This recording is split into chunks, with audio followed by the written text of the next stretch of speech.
Julio Cesar from IRT-JV Suspens from France, and he will speak about SUSPENS Project. It's not a sister project of Eurocom, but again, we have several similarities since we're dealing with composite recycling technologies also in this project. So let me please fix your presentation. Hi everybody, I'm thrilled to be here today with you. It's so far so nice presentations. And the timing couldn't be better. In 3 hours we are going to be in the equinox of spring in the North Hemisphere. Things are going to get much greener, so we are talking about green and the recycling, so it's a good timing, good choice on the date. I'm going to talk about the project Suspens. There is a big correlation between the projects we talked so far and the Suspens. We are not possibly in the same call, but it's all about recycling using biosourced materials, etc. So I go through that. First, introduce myself. My name is Julio Cesar De Luca. Okay, I'm a Franco-Italo-Brazilian. I've been working in France since 2000. It's really nice to be at Dallara because I spent some time in Formula 1, 3 years, during the golden age of Fernando Alonso and Jarno Trulli, back in 2003, 2004, 5, and 6. That was the time I was working in the Automotive. And then I joined the IRT-JV Suspens back in 2014, okay? So IRT-JV Suspens is this nice building now, 3 years old, but IRT-JV Suspens was founded in 2012. We are similar to the models of the Fraunhofers, meaning that we have some support from French state at 1/3. The second third comes from industrials in France, and the third comes from consulting, intellectual property, European projects. Hence, that's very important for us to be part of this European projects family. I represent the IRT-JV Suspens vis-a-vis of European projects, doing lobbying, selecting calls, finding consortium, meeting nice people like you, and making strong bondings to develop projects together, okay? So we are 7,000 square meters in that building, where 4,000 square meters are workshops. We don't have laboratories, we have workshops. We have machinery that are used by real manufacturers in the Automotive, for instance. And with that, we can prove things, or you can prove developments up to tier 7. We are specialized in manufacturing and robotics, okay? In manufacturing, we have a very strong team in composites, okay? We are also working in additive manufacturing in metals and also composites, and we have simulation and monitoring, so we can go from design up to the final part production, okay? So far, more than 100 projects in France and 25 European projects where Suspens is our first coordination. So I'm going to talk about Suspens soon. We have a strong bond with academics in France, not only with industrials. We have more than 100 industrials in our portfolio, academics, and more than 20 million euros in equipment. This is the workshop of Composite, where we do our parts in Composite, where we develop the process windows, etc. We don't develop materials. We don't do materials. We don't recycle much, we do something there, but we use recycled materials, we use biosourced resins. What we do is we develop the process, the processability. Someone was talking about processability, I think it was Polemi. It's very important, okay? Otherwise you can't scale up, that's for the industrials. So, about Suspens. Suspens we have, it's in the call Resilience 111, it's a low TRL. We have, I think, 6 countries and 12 partners. We have our nice Portuguese guys down there, yes, very nice. And we have N2A, our nice Greek friends, and some other players, okay, from France, and it goes everywhere. We have 6 countries, okay. So the idea here is manufacturing and recycling inefficiencies diminish the life cycle benefits and lightweight composite. The idea here is to work on lightweight transportation, okay?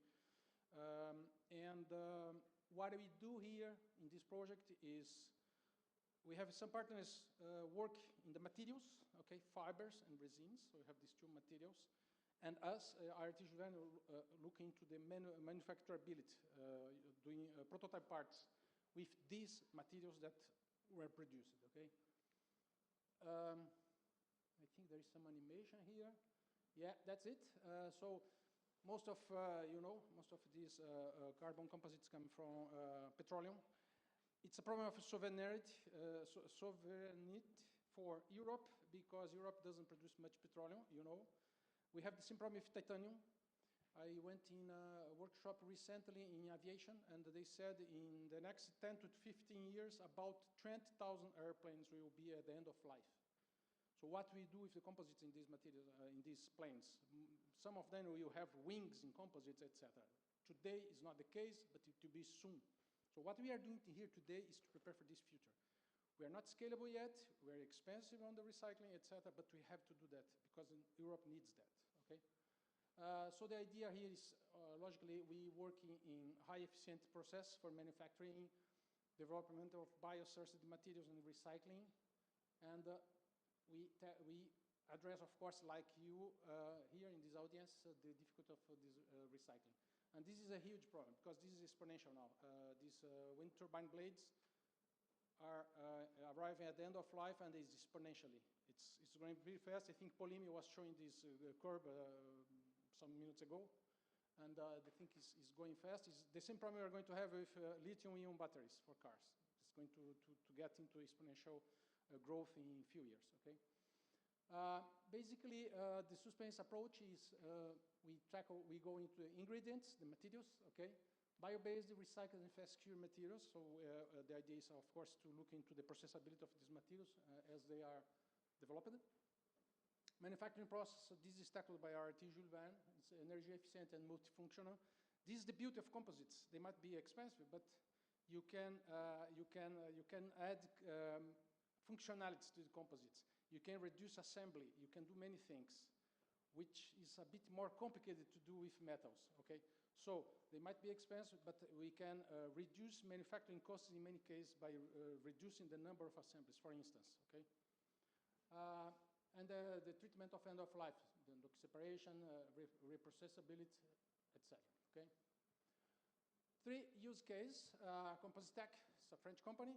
It's former Faurecia. Faurecia is a supplier of seats, etc. The Automotive, they know them very well. So Composite split out from Faurecia. They are now a small company in the north of France, and they work in many functionalized composite parts. So in this case, is the cover of is a battery pack, and we are doing this part for them using the process and the recycled fiberglass material.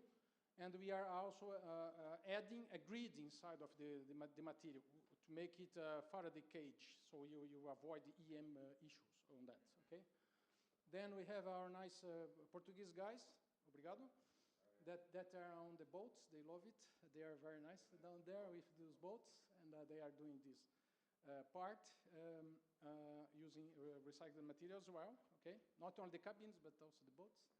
And as for Jules Verne, we developed this aircraft wing structure, one shot, so we reduce the number of assembly, etc., bringing down the cost of using composite in parts, okay?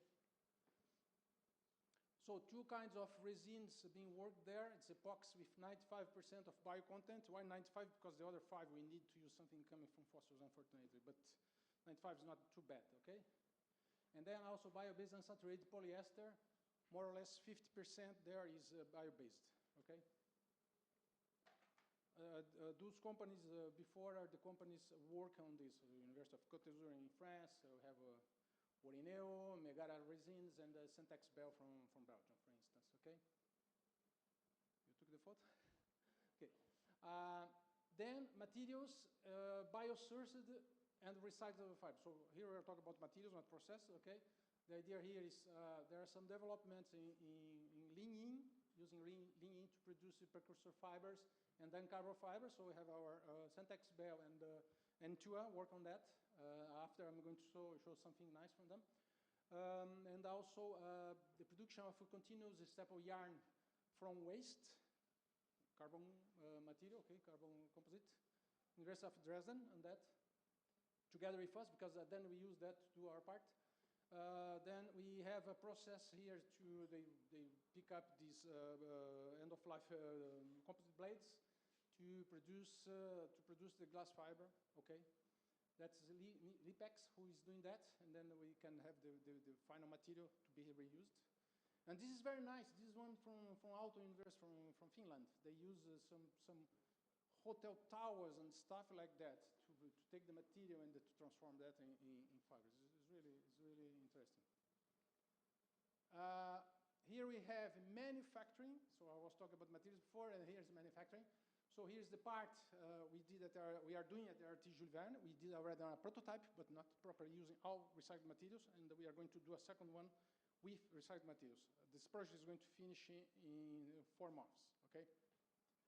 And then here we have what is going to be doing by Entua. I was talking to Kate and Dionis this morning. It's very nice. They produce the composite fiber at the 1,800 degrees, and they recover some of this heat to do the pyrolysis, because pyrolysis you go to 580 degrees or something, meaning that you are not going to waste that energy. So that's one of the ways of not only recycling, but reusing energy properly. It's an optimization of the system. And Kate was saying that they can recover like 30%, but it can be more than that soon. So we have to start somewhere, okay? And then the conclusions, I'm not going to take much more of your time. Results so far, the recycled fiberglass production is successful. 100% from winded blades. Scaling up is still a problem. It's a problem for everyone. Today, recycling is still a problem in scaling up. Cost of the kilo of the fiber, etc. But we have to go, we have to pursue that. We have to keep developing. We have to bring that down, because Europe needs that. With all the things happening, geopolitical issues, etc., more than less, we have to do something and think about strategically in the future, okay? Recycled carbon fiber, it's about 20 kilos, I think they have done so far, and the mechanical assessments are underway, and then we are going to use that to do that airplane part in IRT Jules Verne, the second one. Some demonstrations on the fabrication with biosourced and recycled materials, including us. Possible to produce bio-based resin for composite application. Track record, we could do that, and we have a track record of all the tests done, etc. The results are pretty good.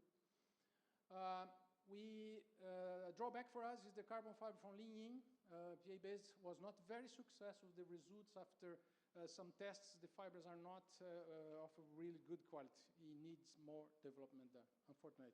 I think Kate knows more about that than me. You can take the word, because I'm not an expert in this thing. And actually, I have an answer that came recently from some discussions.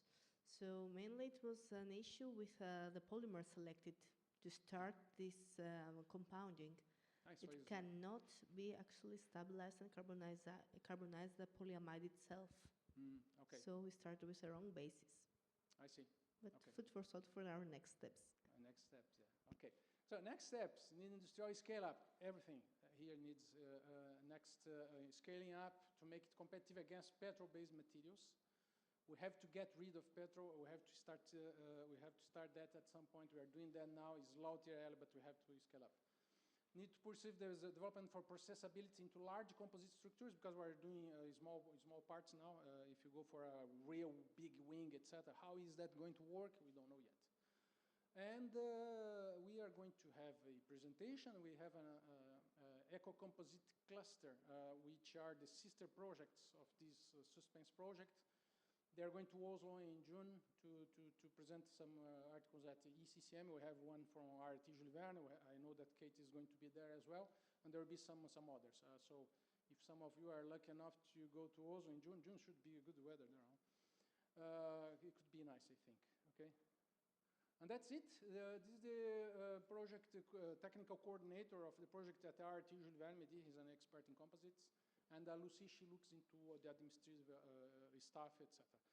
If you need to know more about us, etc., we're going to have this presentation, I guess. You can have the emails, etc. So you can contact us. We are very active in European projects, and we are keep pushing there, okay? And yeah, for Dallara, I was thinking about Dallara. Sorry, I should start with that, but John Barnard was the guy that introduced composite to F1 in competition 81. Everybody was skeptical about that in Formula 1, but he was the guy that stepped step in and said, we are going to try that, we are going to do that. And a year later, in the next championship, everybody was doing. And I could see that a lot answered pretty fast. I think in the early 80s, you started working composites.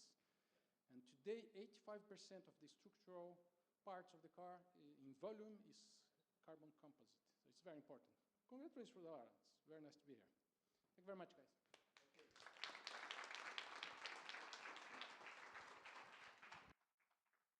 Thank you very much, Julio, for a very descriptive presentation that includes the whole work of SUSPENS Project all these years.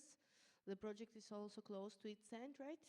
In June, it will be, yeah, yes.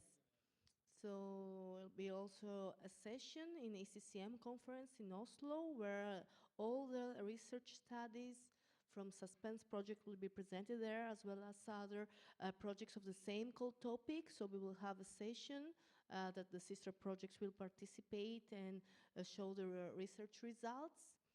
So nice to know also about this. So questions from the audience and from the online online attendees. Yes, Gianmarco, I'm coming. Thank you very much for the presentation. Just a minor question, actually. Where do you get the lignin from? I don't know. In fact, maybe Kate I can answer to you, yeah. Sorry, because we were collaborating together and actually we work with the blends over LinkedIn. We did not manufacture them. It was Centex from Belgium that took the lignin from a provider that has a pilot plant. They also bought the bio-based polyamide because the concept was to have 100% bio-based fiber as a green precursor.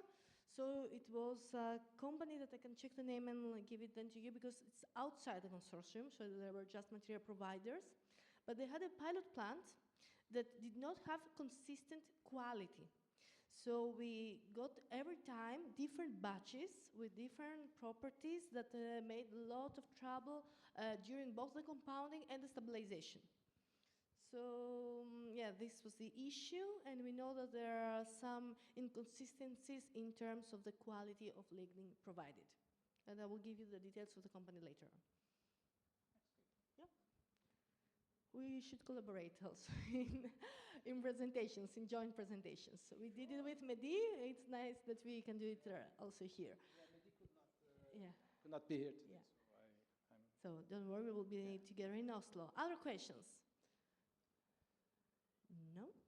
From the online ones? I don't see any raised hand. So let's move